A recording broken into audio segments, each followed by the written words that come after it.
And I want to share a quick story, right? And to share why it's so important for you to obviously listen to, Full Ride and take advantage of the many services that we offer through You Recruit You, whether it's our one-on-one coaching programs or having us come in and talk to your team.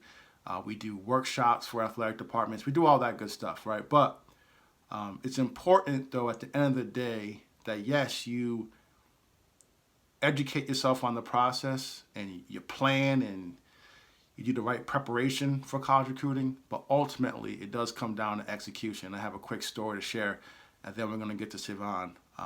Right, so I played football at Northeastern University, and I remember one week we're going against Villanova, and at the time they had a gentleman by the name of Brian Westbrook.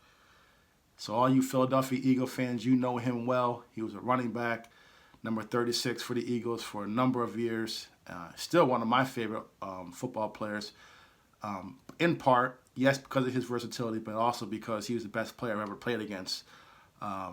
Right? So, anyway, back to college.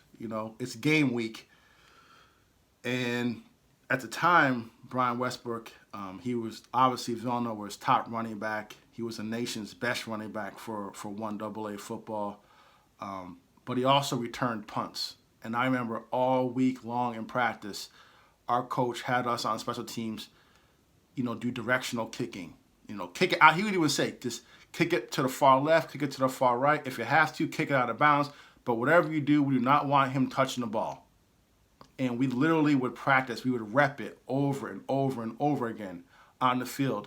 We get to the film, and he would show us all the highlight tapes of him making people miss. It's like, he's dangerous. He's dangerous. You do not want him touching the ball on punt return.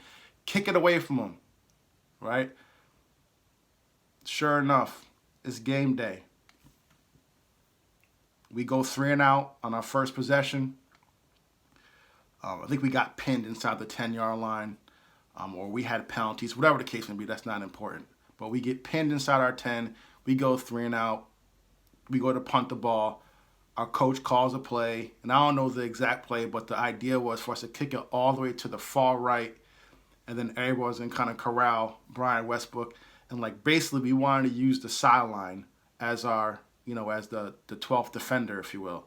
So we want to either pin him to the far right on the sideline or, heck, kick it out of bounds. What do you think our punter does? What do you think he does? And Jason, my former teammate, this is no knock on Jason, but what does he do? My man kicks the ball right down the middle of the field. Right down the middle of the field. And you know what happened. Brian Westbrook caught the ball, made one guy miss, darted up the sideline, touchdown. 3 minutes into the game, we're already down 7-0. So why do I tell you this story? Right, because I know you guys listening to the podcast each and every week. Again, our downloads show it. Thank you. I have coaches reach out to me, ask me, to be of help to their team. I work one-on-one with the players and their families. And, at You Recruit You, we design, strategies that help you, ideally take control of the process and gain the attention of college coaches. But you have to execute the plan. And many of you right now are in that planning, preparation, mindset. And I need you to go from planning to now executing. Right? I don't care if it's starting a business. I don't care if it's trying to win a baseball game, basketball game, football game. I don't care if you want to lose weight. I don't care. Whatever your goal is, at the end of the day, you have to go from planning to executing. You have to actually execute your assignments. You have to execute what you've planned. You have to execute your game plan.